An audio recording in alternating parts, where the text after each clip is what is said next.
So if we're able to show other people that you can compete fiercely and you can compete with intent and with that fire while also being friends off the court, then that will have a great impact for the generations to come, I think. Yeah.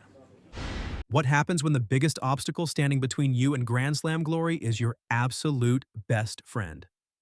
For Alex Eala at Roland Garros 2026, this was not just another tough draw. It was a brutal psychological test. Imagine staring across the net on the legendary Parisian clay. You know her daily habits. She knows your deepest weaknesses. You both dream of the exact same trophy. But only one of you survives the day. The other packs her bags and goes home empty-handed. Alex faced exactly this nightmare scenario against Eva. And she lost. When she walked off the court after the match, the press room was buzzing. Everyone asked the exact same obvious questions. Did the immense pressure of playing a close friend crack her focus? Did the bond of friendship make her soft when it mattered most? But if you look closely at what happened next, a completely different story emerges from the shadows. Alex openly admitted it was incredibly difficult. She hated knowing that they could not advance together. But she also made a fascinating revelation. She said they prepared exactly like they would for any other major slam. They shut out the noise. They locked in.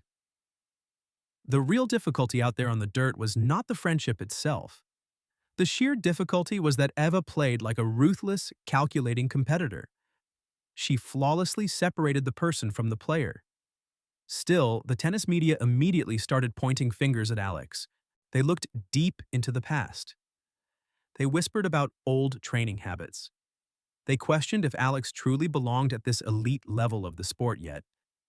Was it the heavy emotional weight of a fractured friendship on the court? Or was it a fatal, hidden flaw lurking in her game since she was just 13 years old? If you think friendship is the only reason she lost this crucial match, you are missing the most critical piece of the entire puzzle. Breaking into the top 40 changes absolutely everything for a professional tennis player. The spotlight becomes blindingly harsh. The locker room opponents get completely ruthless. The daily expectations become entirely unforgiving. Alex Eala is sitting directly in that exact crucible right now.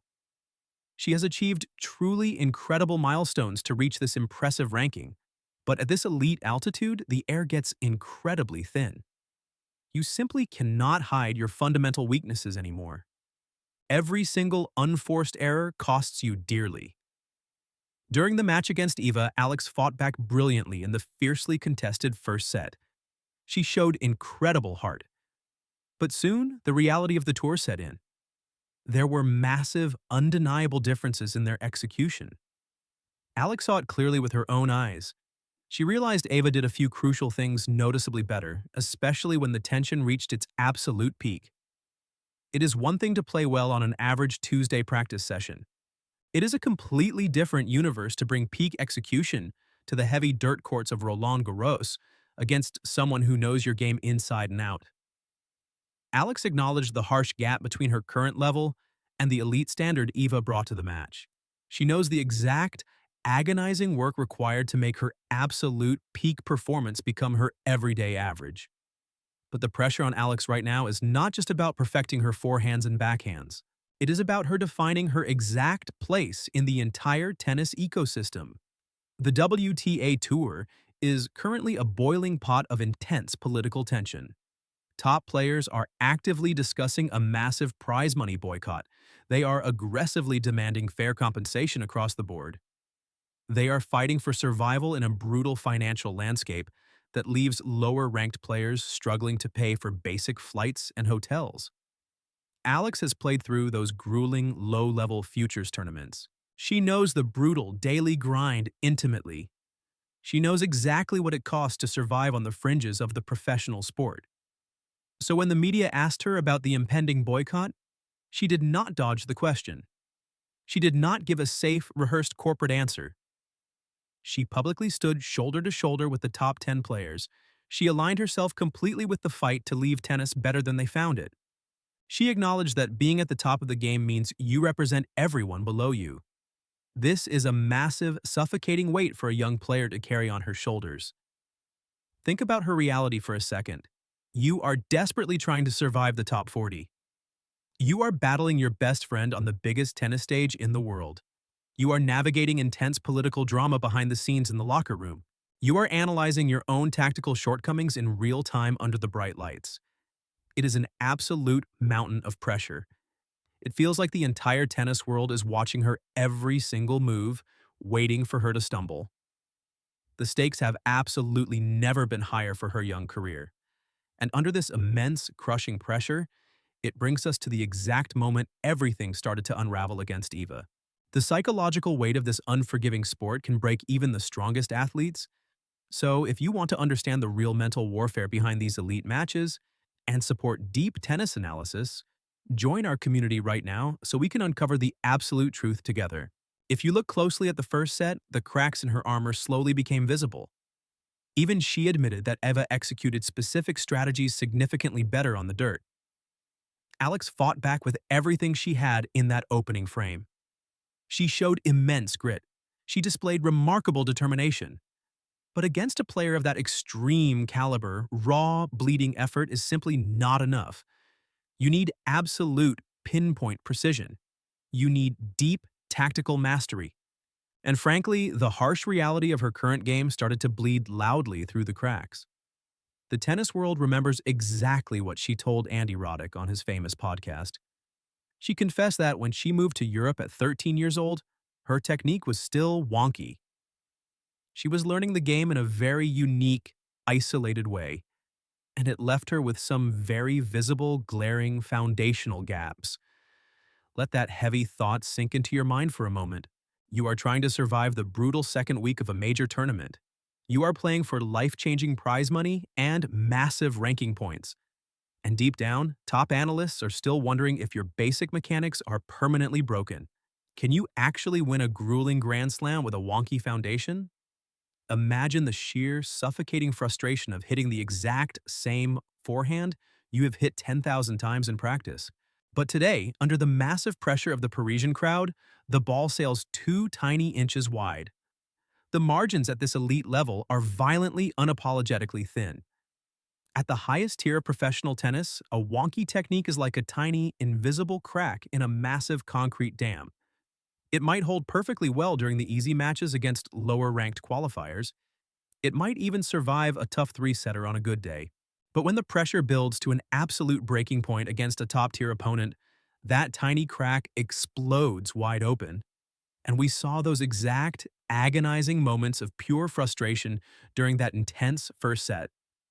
She missed critical shots she normally makes with her eyes closed. She looked desperately at her coaching box with a familiar expression of deep confusion. The ugly doubt starts creeping in almost instantly. Are the bad childhood habits resurfacing at the absolute worst possible time? When the aggressive media pressed her hard about this exact technical issue after the match, her response was incredibly telling. She let out a long, heavy sigh. She said it is all about perspective. She firmly reminded everyone in that press room that she is now a top 40 player in the entire world.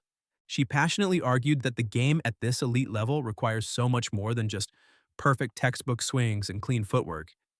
She is absolutely not wrong. But the heavy doubt remains hanging thickly in the air.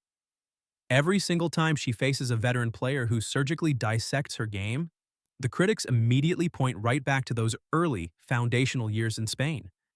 They loudly wonder if she missed a crucial window of physical development that she can absolutely never get back. This is the brutal, unforgiving reality of being a global prodigy. The entire tennis world watches you grow up under a microscope, and they never, ever forget your awkward phases. They actively use your past honest admissions as sharp weapons against you the exact moment you stumble. So when she walked off that legendary dirt court after losing to her absolute best friend, the media narrative practically wrote itself. The lazy critics screamed that her childhood technique finally caught up to her. They loudly claimed she hit her absolute ceiling as a professional player. But they are completely, fundamentally wrong. It is easy to blame a wonky technique from her teenage years, but the real issue holding her back is actually something entirely different. For decades, tennis legends have preached one golden rule: Never befriend your locker room rivals. Today, Alex Eala is actively destroying that exact philosophy. The absolute biggest revelation from her post-match interview had absolutely nothing to do with topspin, slice backhands, or first serve percentages. It was a massive, industry-shaking psychological paradigm shift. The old guard of tennis built their massive empires on pure, unadulterated hatred. You do not talk to your opponent in the locker room. You do not smile at them during the warm-up. You certainly do not share intimate dinners with them before a massive Grand Slam clash. The older generations explicitly warned young, rising players to stay far away from friendships on the professional tour. You have to be a cold-blooded killer to survive the jungle. Alex honestly admitted she actually bought into this exact toxic mindset when she was much younger. From age 8 to 11, she was coached closely by her grandfather. She was strictly taught to build massive, impenetrable walls around herself. She observed the legendary players at the very top of the world rankings and saw absolute ice queens. So she simply mirrored that exact cold behavior.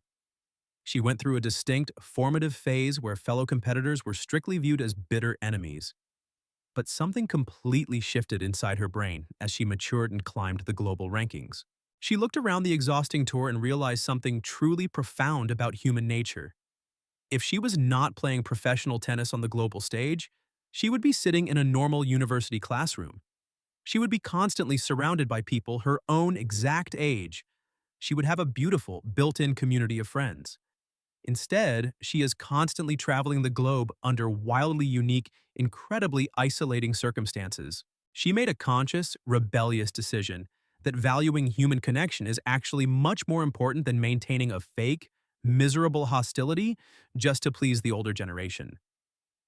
This modern approach completely shatters the traditional tennis blueprint. The Gen Z players are loudly proving you can fight like absolute demons for 3 brutal hours on the court and then genuinely hug it out at the net. They actively want to change the established norm for all future generations. Do you think this new generation is actually mentally stronger because they support each other in this brutal sport? Or do you think the old school, cutthroat mentality is still the only true way to win multiple Grand Slams? Drop your exact thoughts below because this intense generational clash is tearing the entire tennis world apart right now. To truly understand why she relies so heavily on this modern tennis community, you have to realize an incredibly surprising fact about her past. Alex literally has absolutely nothing else to fall back on in the sporting world. She is not a natural-born, all-around super athlete. In fact, she openly confessed something completely hilarious to the intense Parisian press corps. She actually sucks at all other sports. She told her dedicated team she has absolutely no idea how she even became a professional athlete in the first place. Put her on a normal football pitch, and it is a total unmitigated disaster. Ask her to jump into a pool to swim, and she violently struggles to make it down and back just one single time. It is a completely comical, ridiculous image. The number 40 tennis player in the entire world desperately flailing in a shallow swimming pool. But this funny, self-deprecating confession actually hides a massively powerful, profound truth about her psychology. Because she was absolutely terrible at every single other physical activity, she poured 100% of her human existence into hitting a yellow ball. She has absolutely no backup plan. She has no alternate sporting identity to comfort her. Tennis is her entire all-consuming universe. When you dedicate your entire life and soul to a single, solitary pursuit, the tough losses hurt exponentially more. You do not just lose a tennis match. You temporarily lose a massive piece of your core identity for the day. That is exactly why having Eva as a close friend on the grueling tour is not a mental weakness. It is her vital, necessary emotional survival mechanism. The bitter traditionalists look at her Roland Garros loss and see a young girl who was way too soft on her best friend. But the reality is completely flipped on its head. She fought Eva with total, unyielding intent and incredible fire. The extreme difficulty of the match was never about sparing the delicate feelings of a friend. The difficulty was facing a brilliant, ruthless competitor who simply played a much better match on that specific day. Alex understands this fundamental truth completely, and the way she processed this specific, heartbreaking loss actually proves why this modern mindset might be her ultimate secret weapon. The absolute proof of her evolution is not in a perfect forehand. It is in her brutal honesty after a devastating loss. Instead of making excuses, she immediately pinpointed the gap.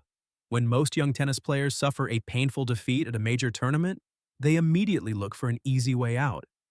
They blame a lingering phantom injury. They complain about the tricky winds swirling around the Parisian clay. They subtly suggest the chair umpire missed a few crucial calls in the tense third set.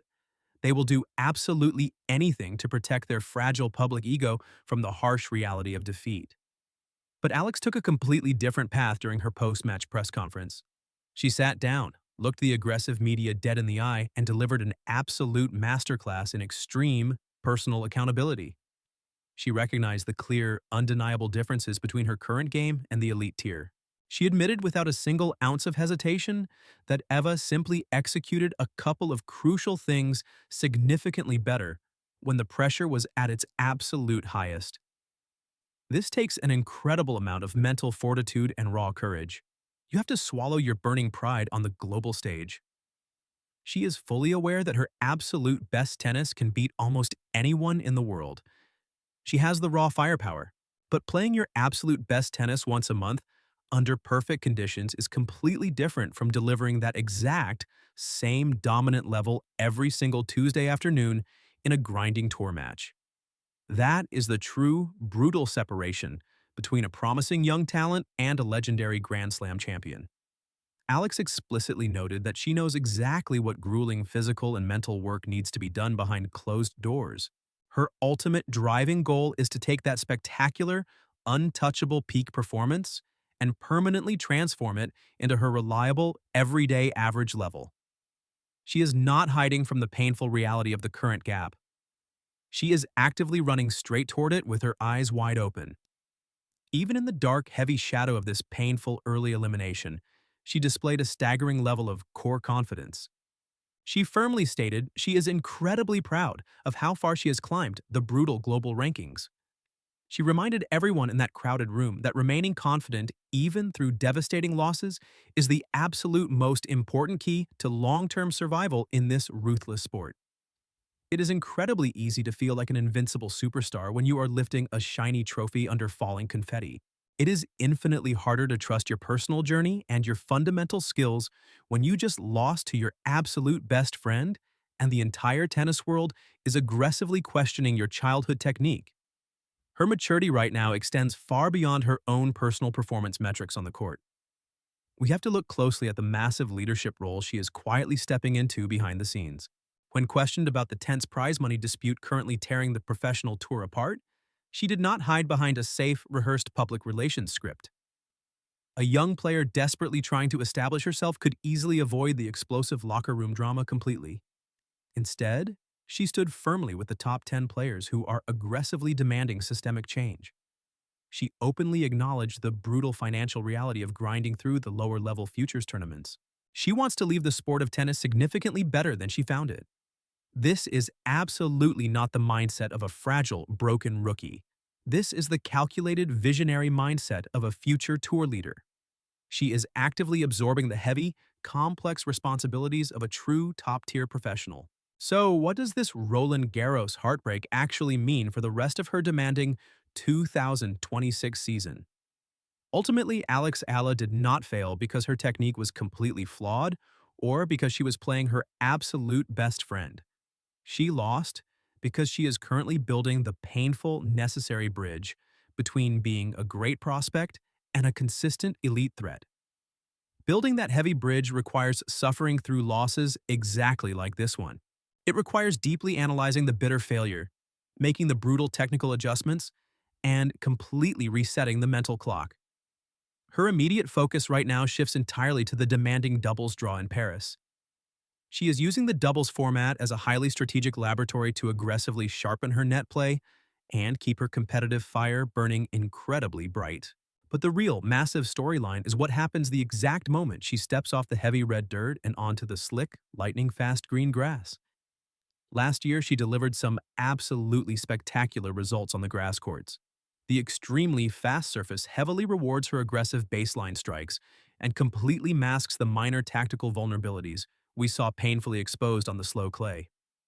The ball skids low and fast, playing perfectly into her natural aggressive timing. When reporters eagerly asked about her upcoming tournament schedule, she dropped a massive, incredibly cryptic clue. She smiled and told everyone to just wait and see because she has not confirmed her final entries yet. This is where the absolute most vital piece of exclusive insight comes into play for anyone paying close attention to the modern tour. Professional tennis players at her elite level typically have their entire grass schedule locked in completely months in advance. The shocking fact that she is intentionally holding back her confirmation sends a huge, roaring signal to the rest of the tour. She is completely overhauling her entire preparation strategy right in front of our eyes. She is absolutely not going to waste her precious physical energy grinding through multiple minor, exhausting warm-up events. She is actively calculating a highly targeted, intensely focused assault on the biggest prize of them all. We are looking at a dangerous player who is deliberately stripping away all the unnecessary noise to prepare for a truly historic Wimbledon run. The bitter heartbreak in Paris was simply the necessary catalyst to trigger this new, terrifying evolution. The entire tennis world is about to witness a completely transformed, incredibly hungry version of Alex Eala on the historic lawns of London. Will this bold, highly secretive scheduling strategy finally propel her past the devastating roadblocks and deep into the second week of the most prestigious tournament on Earth? Make sure you join our community right now so you are completely locked in with us the exact second we reveal the final piece of her aggressive Wimbledon master plan.